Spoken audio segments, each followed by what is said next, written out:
Bismillahirrahmanirrahim. Assalamualaikum warahmatullahi wabarakatuh. Waalaikumsalam warahmatullahi wabarakatuh. Alhamdulillahilladzi arsala rasulahu bil huda wa dinil haq liyudhhirahu 'ala dini kullihi wa kafa billahi syahida. Wa asyhadu an la ilaha illallah wahdahu la syarikalah iqraran bihi wa tauhidan wa asyhadu anna Muhammadan abduhu wa rasuluh. Allahumma shalli ala nabiyyina Muhammad wa ala alihi wa man tabi'ahum bi ihsanin ila yaumiddin.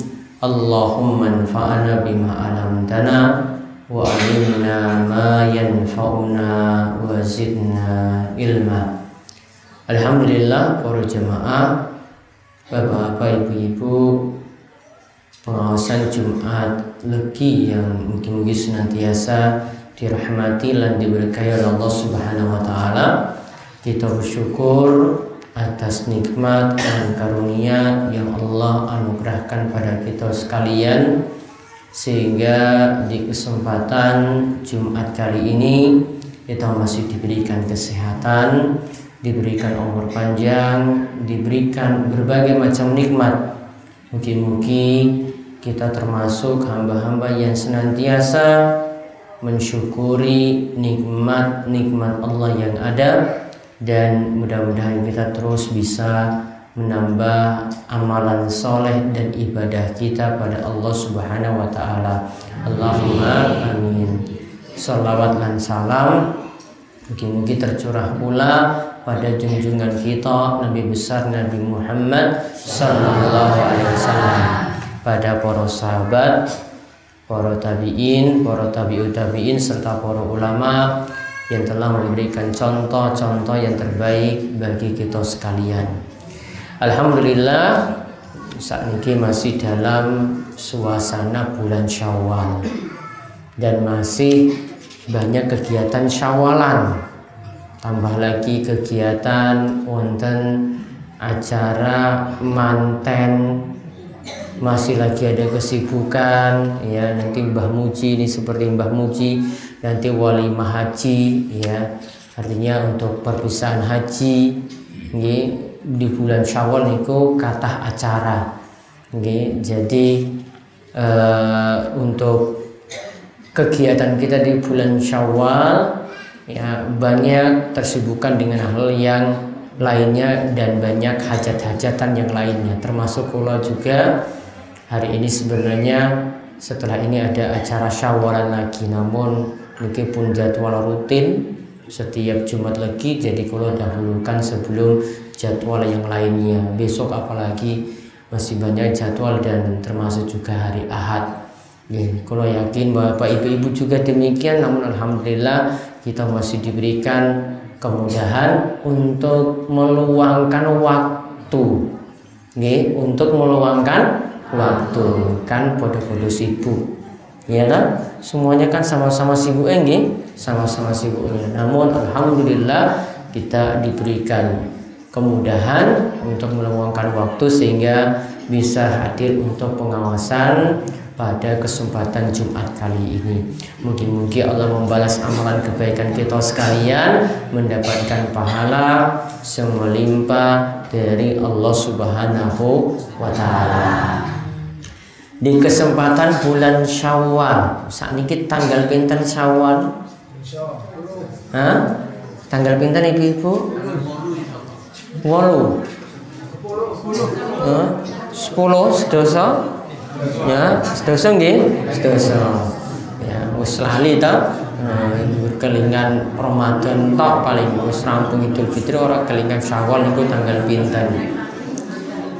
Nah, di bulan Syawal ada beberapa hal yang kula ingatkan.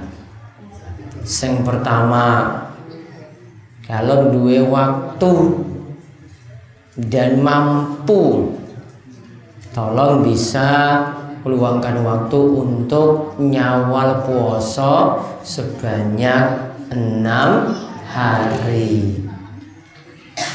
Karena niki puasa untuk pelengkap apa penyempurna atau menutupi kekurangan yang kita lakukan di bulan Ramadan kemarin. Niki ditutup dengan puasa 6 hari di bulan Syawal.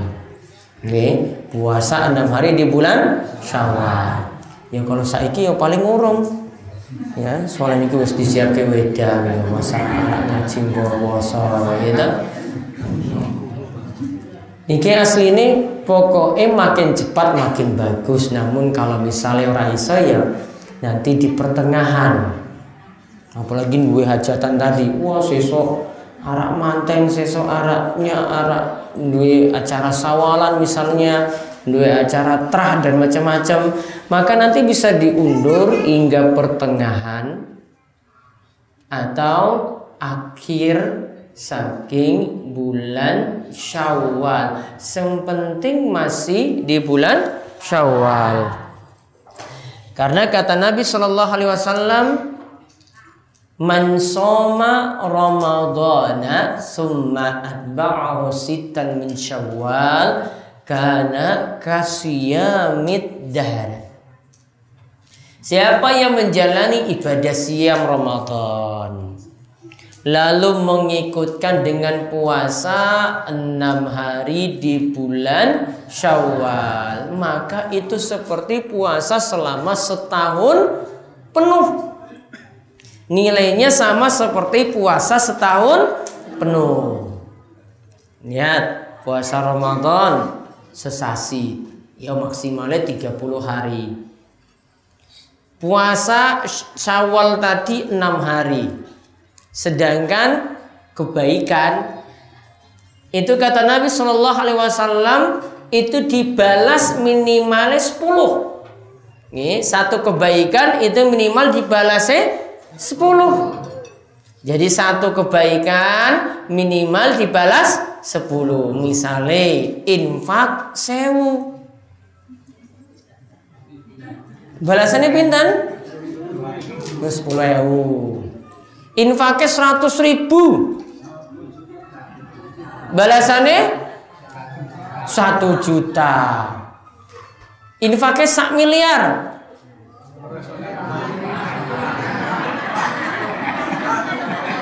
Pinten? Yo kathah yo ping 10 pinten? Yo 10 miliar. Jadi minimal satu kebaikan dibalas 10. Maka sama kalau kita sholat wonten 5 waktu dalam sehari nggih. 5 waktu itu disimpulkan oleh para ulama 5 waktu sama nilainya dengan 50 waktu, sama nilainya dengan 50 waktu. Ya dimana ketika Isra Mi'raj Nabi SAW itu melakukan Isra Mi'raj, ditetapkan sholat itu asalnya 50 waktu. Diturunkan, ditawar, akhirnya turun jadi 5 waktu. Namun 5 waktu ini nilainya sama dengan 50 waktu. Coba kalau 5 waktu kan wonten subuh, terus zuhur, ngasar, maghrib kali isya. Niki mboten didiskon loh niki. Ya, niki wis 5 niki wis ora didiskon.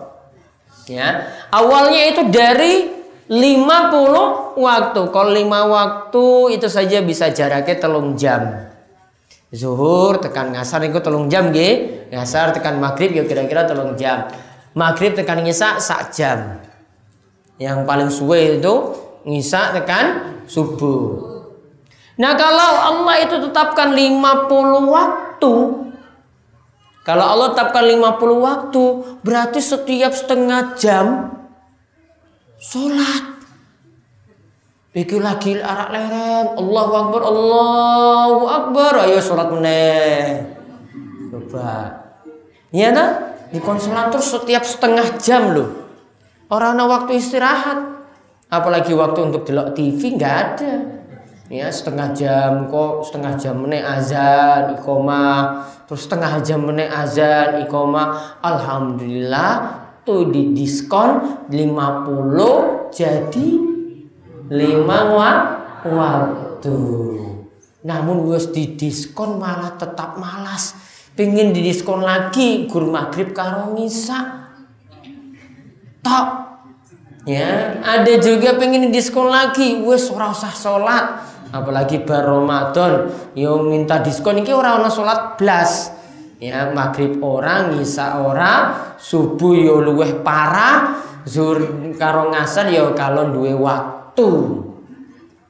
Ya, ada yang orang ono sholat blas.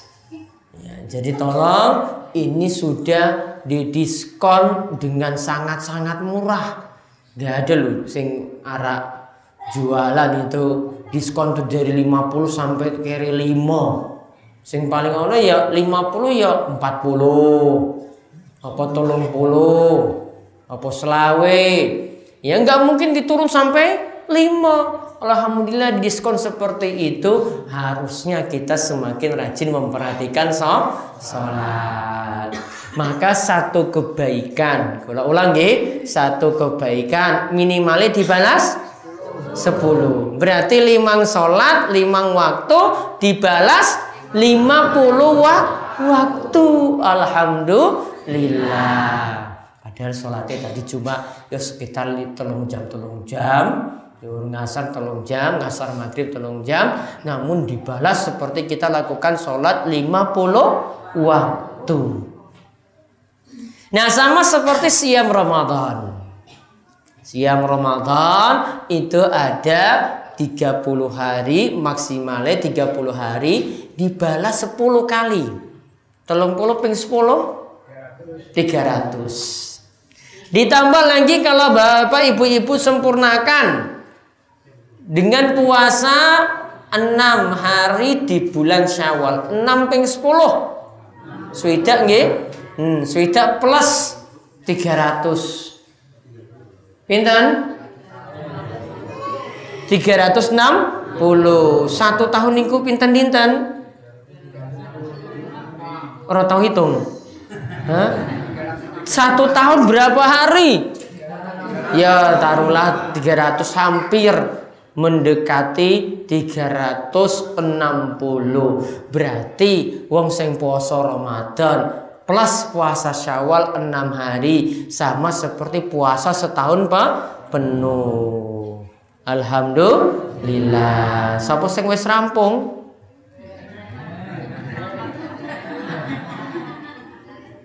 Sapa sing wis rampung? Ini ki wis tanggal 10 loh. Dereng rampung ya kula ya dereng. Ora waktu niki diundang terus. Sesuk Syawalan minggu ya wonten Syawalan meneh. Ya, paling ya iso mangkat ya kembali ya Senin, langsung dirapel 6 hari wangsal. Mau boleh nyicil ya saiki dina Senin puasa Syawal. Terus isok Kemis meneh puasa Syawal. Nanti akhir-akhir baru dirampung ke puasa Syawal ya angsal. Sing penting masih di bulan Syawal. Kepenak toh? Ibu-ibu toh? Iya. Namun tolong yang masih punya utang puasa.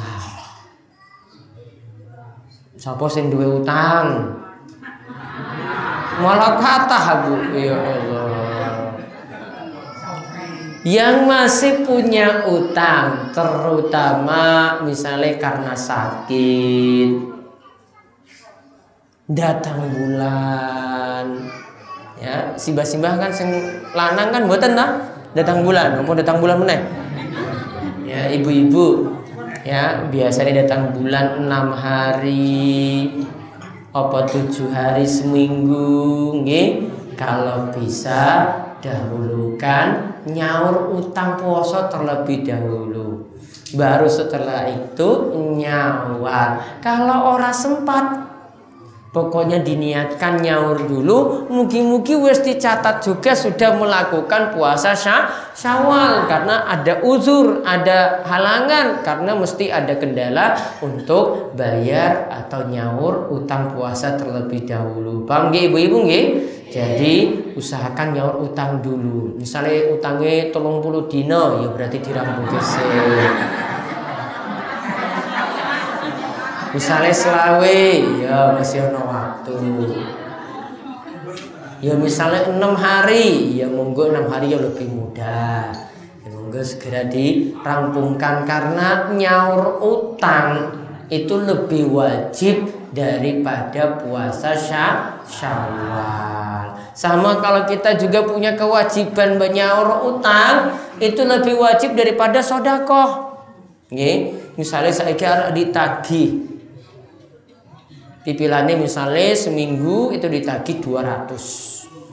Ya, 200. Terus arak sedekah mau nyumbang 50.000. Maka tetap didahulukan nyaur utang terlebih dahulu daripada sedekah, karena sing wajib lebih didahulukan daripada yang sunnah. Paham nggih? Jadi tolong diperhatikan untuk masalah puasa Syawal seperti tadi. Kemudian nasihat yang kedua sing mesti diperhatikan. Ini mumpung setelah Ramadan kita masih ada sisa-sisa amalan yang kita lakukan di bulan Ramadan. Tolong berniat jadi lebih baik ba'da Ramadan.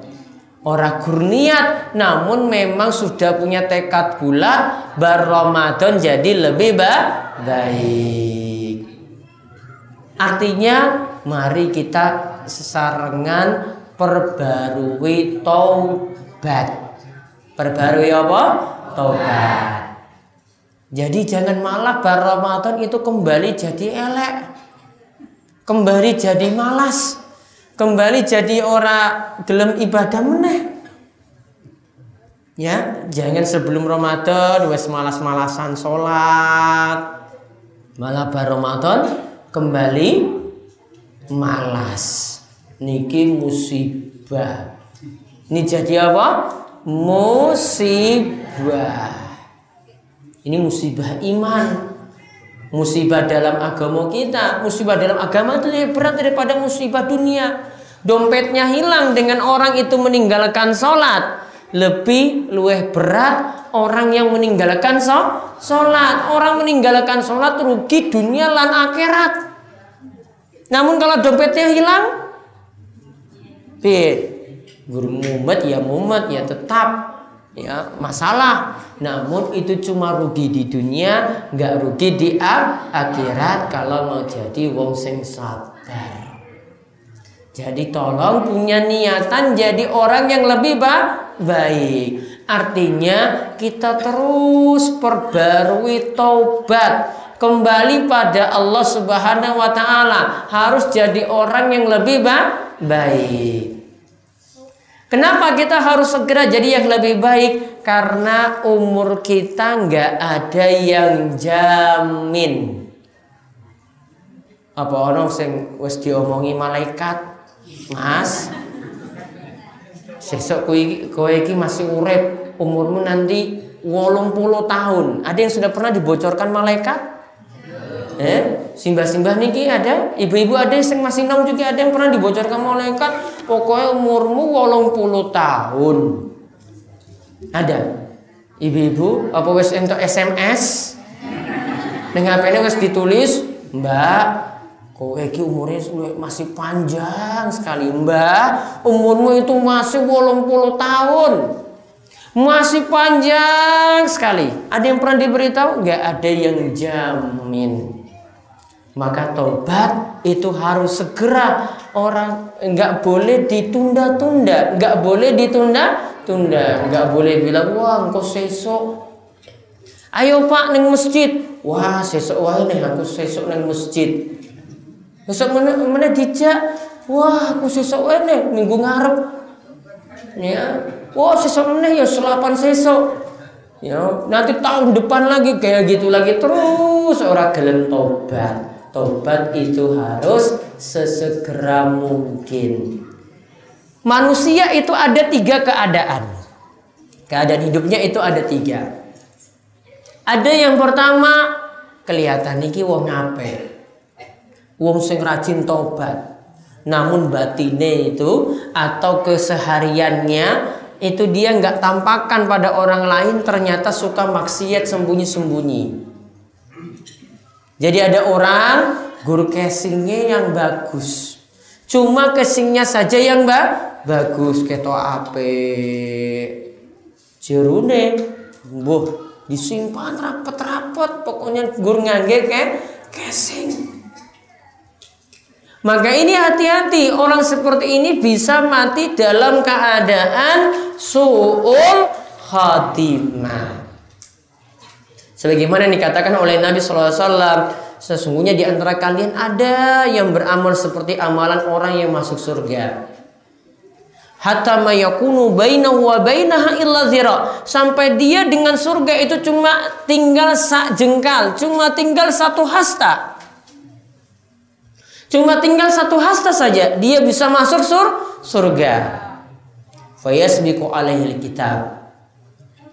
Namun catatan amal sudah mendahulunya. Fayamalu bi amali ahli nar fayadkhuluha. Lantas dia itu beramal dengan amalan penduduk neraka, malah dia tutup dengan maksiat. Akhirnya dia masuk neraka. Kesehariannya mungkin kelihatan rajin sholat, kelihatannya ini rajin yang masjid, namun innalillahi wa inna ilaihi rajiun, ketika matine elek. Mungkin ada yang mati ini malah gantung diri. Entah niku masalah utang, masalah karo bojone, diuring-uring terus, punya beban berat dengan anak, akhirnya putus asa, kemudian gantung. Kita sendiri kalau melihat uang gantung itu, aduh kasihan sekali. Ya, hidupnya ditutup dengan sesuatu yang jelek, dan gantung diri sekali lagi termasuk dosa besar. Pengen tahu solusinya, yuk ngaji terus, ikut pengawasan terus, imannya itu makin kuat, makin tambah. Walaupun hidup susah, insya Allah Allah akan terus menolong dia. Wa may yattaqillaha yaj'al lahu makhraja. Ingatlah, sapa sing bertakwa pada Allah, Allah akan berikan jalan keluar. Selalu ada jalan keluar bagi orang yang bertakwa. Wong sing rajin sholat selalu dapat solusi. Maka jangan jadi seperti orang yang pertama. Orang yang pertama itu nampak soleh, namun di batine atau yang dia sembunyikan amalan sing elek. Matinya bisa dalam keadaan su'ul khatimah. Kemudian ada yang kedua, keseharian ini ku maksiat terus. Pokoknya orang sudah nilai jelek, entah minum, main judi, mabuk-mabukan, terus masuk keluar penjara. Wong elek nggih, wong elek ini. Namun alhamdulillah Allah beri taufik lan hidayah, sebelum mati dia bertaubat. Tobatnya kita tenan loh, benar-benar tobat. Akhirnya dia mati dalam keadaan sing sae, dalam keadaan husnul khotimah. Maka jangan meremehkan orang, karena ada orang yang mungkin sekarang itu wong sing paling jelek yang ada di Purwosari misalnya. Namun alhamdulillah dia ternyata benar-benar menyesal. Namun jangan punya cita-cita, wah saiki aku elek wae nih, ora apa-apa nyolong, ora apa-apa minum, nanti pas umur 20 tahun apa 50 tahun tobat. Ini ora jaminan, iki ora jadi jaminan, karena umur tadi tidak ada yang jamin. Namun intinya kalau ada orang yang tobat, maka tobatnya itu bisa diterima. Dan kata Nabi SAW, man taba minadzambi kaman la dzamba lahu. Siapa yang bertobat dari dosa, maka seperti orang yang tidak pernah berbuat dosa sama sekali. Dosanya bersih. Kalau wis tobat, dosanya jadi bersih seperti kain yang putih. Awalnya itu banyak kotoran, dia cuci dengan tobat, akhirnya jadi resik putih, jadi seperti awal lagi. Ini bagi orang yang taubat. Kemudian ada orang yang ketiga, yang kesehariannya itu ngibadah terus. Pas nom ibadahnya rajin, pas tua juga ibadahnya rajin. Matine Allah mudahkan mati dalam keadaan husnul khotimah. Yang ketiga ini yang paling sae, ini yang paling bagus sekali. Dia jaga amalan ketaatan terus. Bulan sebelum Ramadan ngibadah, pas Ramadan lebih giat lagi untuk ngibadah, bar Ramadan ibadah terus. Dia mengingat firman Allah Subhanahu wa taala, wa'bud rabbaka hatta ya'tiyakal yaqin. Ibadahlah pada Allah sampai datang pada kalian kematian, sampai datang mati. Maka kalau kita ingin jadi orang yang selamat, jadilah orang yang nomor 3 dari umur yang ada. Pokoknya isi terus dengan ngibadah. Jangan jadikan musiman. Jangan pas butuh kemudian ibadah. Namun setiap hari kita terus beribadah pada Allah Subhanahu wa ta'ala. Maka mungkin-mungkin keseharian kita Allah mudahkan untuk beramal soleh, dan kita mati dalam keadaan yang baik, mati dalam keadaan husnul khotimah. Allahumma amin.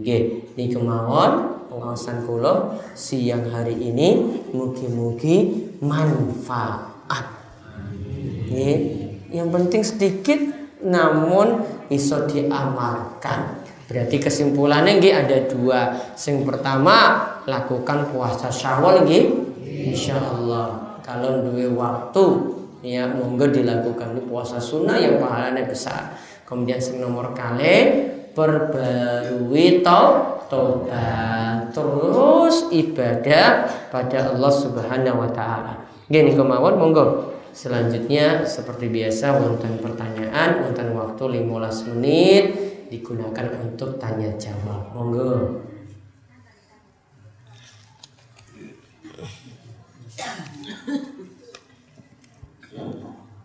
Monggo itu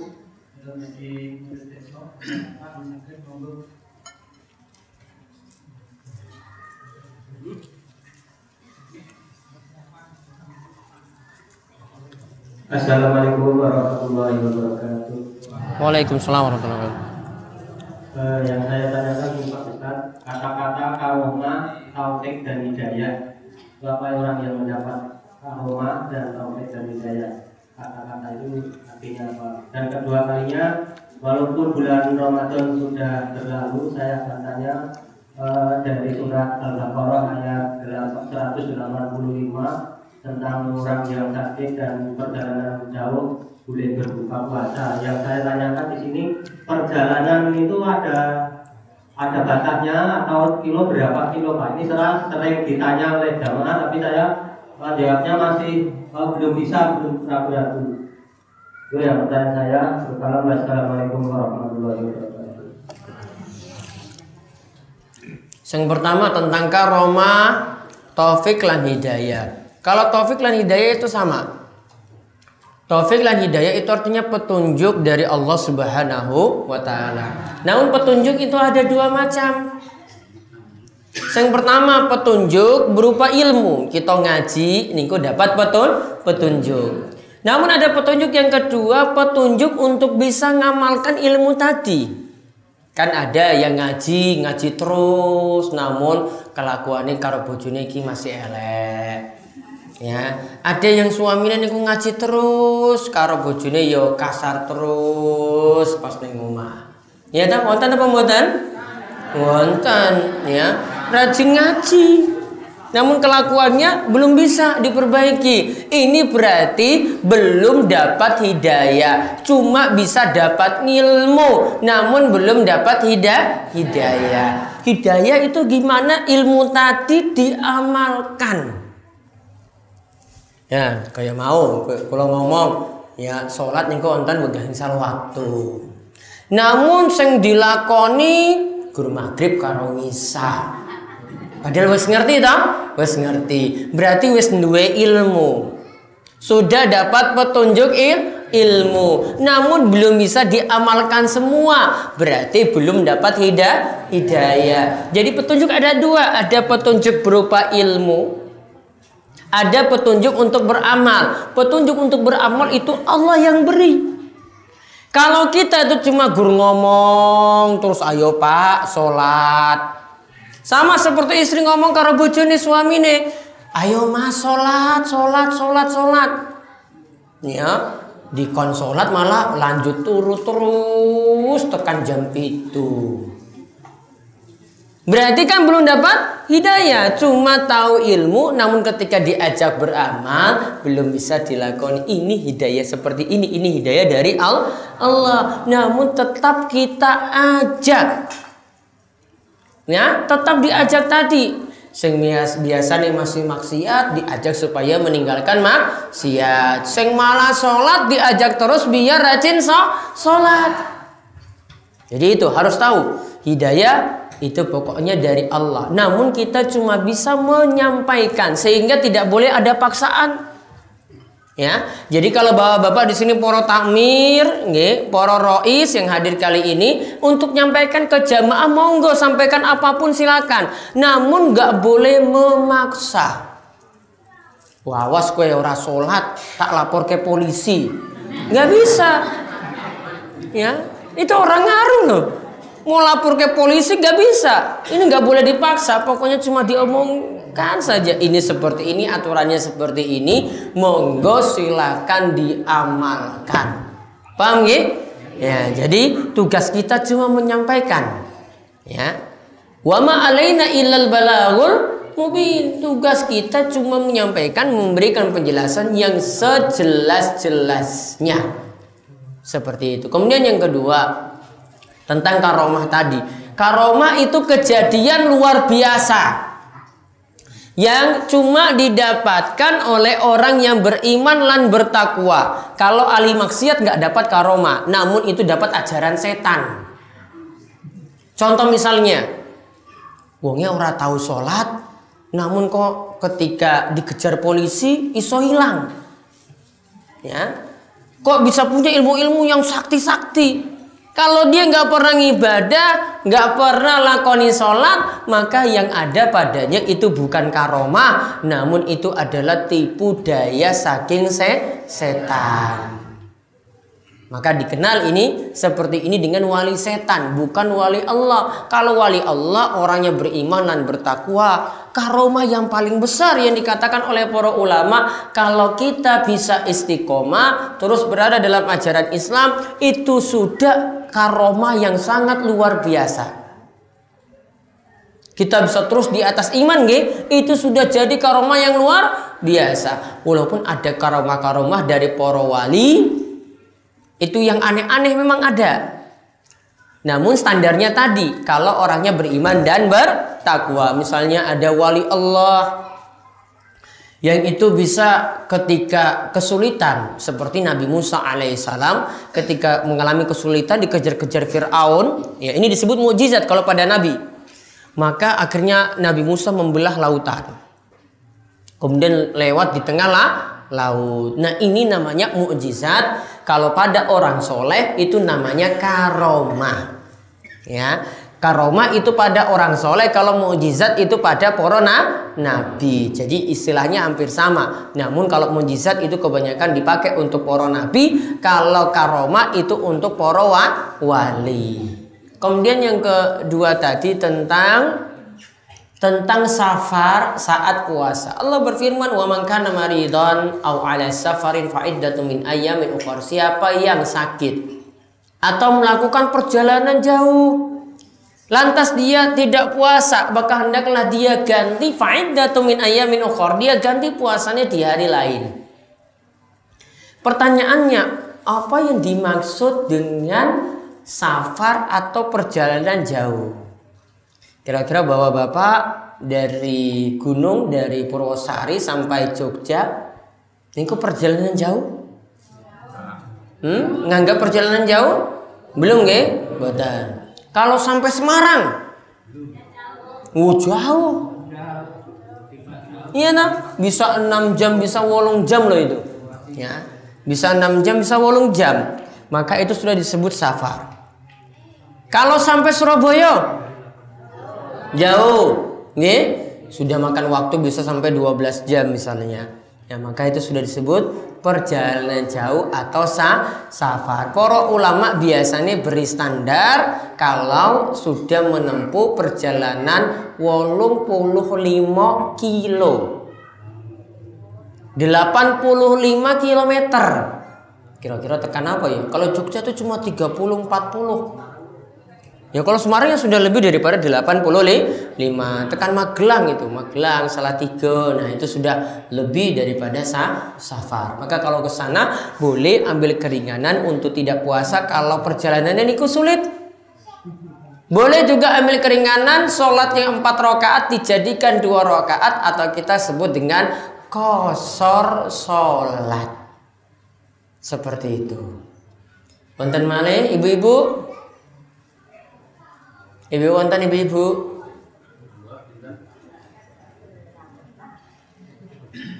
Monggo ibu-ibu. Simbah-simbah.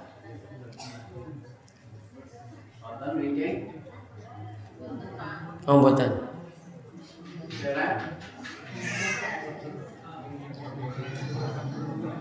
Mboten. Bapak? Mboten? Ya. Assalamualaikum warahmatullahi wabarakatuh. Assalamualaikum. Yang mau saya tanyakan Ustaz masalah puasa sunnah dengan kewajiban kita sebagai tuan rumah untuk beri penghormatan kepada tamunya. Seandainya contoh aja, saya punya tamu. Waktu itu saya puasa sunnah. Padahal kan saya menjamu tamu itu hukumnya wajib. Istilahnya saya harus ya mungkin ngasih minum atau makan ala kadarnya. Padahal saya baru puasa sunnah. Itu sebaiknya saya meneruskan puasa saya. Apa puasa saya sunnah itu saya gugurkan lalu ikut minum sama tamu. Yang enak yang mana? Assalamualaikum warahmatullahi wabarakatuh. Kira-kira yang enak yang mana Pak Parjo? Kalau nanti dilihat kondisi. Kalau dia mau lanjut puasa, nggak masalah untuk tamunya wis paham, yuk silakan lanjut. Namun kalau tamunya malah ora kepenak, waduh, aku ora maam sing iki poso ya, maka ketika itu jenengan batalkan lebih bagus. Dan untuk puasa sunnah boleh di tengah-tengah hari itu dibatalkan. Contoh misalnya, ibu-ibu lagi jalan-jalan, pas siang bolong. Wah, wes sumuk, wes panas lagi. Pas ada yang traktir, ayo mampir mang bakso. Kira-kira sekarang ini mau mikir-mikir mau lanjut puasa atau mau batal? Mau bakso loh ini, bakso jarang ini dapat. Ya, beripun Mbak? Ya, arek lanjut puasa apa batal? Hah? Ya kalau mau lanjut ya monggo, namun harus nahan-nahan. Wah aduh kepenak banget bakso itu ya Allah. Ya ini lagi gratis loh, gratis ora bayar. Boleh dibatalkan. Namun kalau mau lanjut ya monggo, tinggal diberitahu pada yang naktir. Maaf kalau puasa, apalagi kalau puasane wajib nyaur utang nggak boleh dibatalkan. Kalau nyaur utang nggak boleh dibatalkan. Kalau puasa sunnah masih boleh batal. Namun kalau puasa wajib nggak boleh batal. Termasuk nyaur utang. Namun kalau lagi nyawal, wah saya di traktir meneh ya batal. Sesok kok ditraktir lagi ya sudah batal. Masih ada waktu. Namun kalau waktunya wes mepet, oh ya, wah ini tinggal seminggu, nggak mungkin saya nggak lanjut. Ya sudah bilang, saya sudah waktunya wes mepet, ora iso batalkan puasa, maka ketika itu dia tetap lanjut. Jadi tinggal timbang-timbang. Namun kalau puasa wajib nggak boleh dibatalkan. Nggih, niku mawon nggih, Bapak Ibu, ya, kalau wonten acara setelah ini, mudah-mudahan manfaat. Kita nanti ketemu lagi Jumat lagi berikut di masjid Jabal Nur ini pun di Jombang. Oh iya, di masjidnya Pak Yunus kemarin itu. Oh iya. Hah? Yang sebelah utara. Oh, utara lagi. Nah, yang di atas jalan. Oh, nggih ya. Saya belum pernah. Yang kemarin tahun lalu nggak kesampaian itu nih. Ya nanti kita ketemu lagi Jumat lagi berikut. Minggu depan saya di tempatnya Mbah Muji. Ada seperti biasa nggih Mbah Muji Jumat Pon? Besok minggu depan masih ada ya? Di tempatnya Mbah Muji apa? Di masjid. Oh, syawalan seperti yang dijanjikan kemarin. Iya. Nanti ada acara pengajian di tempatnya Mbah Muji untuk Jumat Pon. Gini kemauan untuk pengawasan hari ini kita cukupkan. Kalau tutup kalian doa kafaratul majelis, monggo. Subhanakallahumma bihamdika asyhadu an la ilaha illa anta astaghfiruka wa atubu ilaik. Assalamualaikum warahmatullahi wabarakatuh.